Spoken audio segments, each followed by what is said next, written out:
let me ask Jon Kurtz. I mean, up to now you have been essentially talking about challenges. Can you tell us maybe some positive example of on how to measure and factor in shock and stress into resilience analysis, and maybe some of the challenges because to scale up this positive example? The one that jumps to mind, and this is still kind of being piloted, but comes back to how we sample.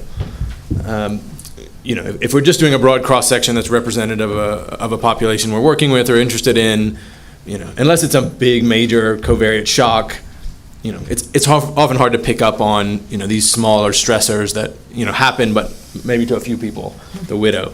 So in the end, you don't really have enough variation in shocks to be able to analyze around that. So something that Tango has been working on as part of this impact evaluation on our PRIME program, and we're trying to replicate it elsewhere, is what we're calling shock-specific sampling. So, thinking smaller scale, outbreaks of conflict or localized floods or whatever the stress or shock is, having some triggers. So, as a field team, when something has happened.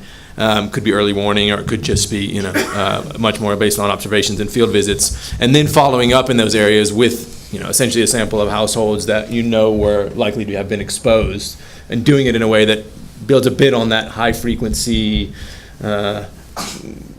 idea of, well, let's check trajectories back from the point of the shock onwards and look at what changed, and then also how the interventions that we're supporting are that may be assisting people to not go as deep into food insecurity, or to be able to come out of it more quickly.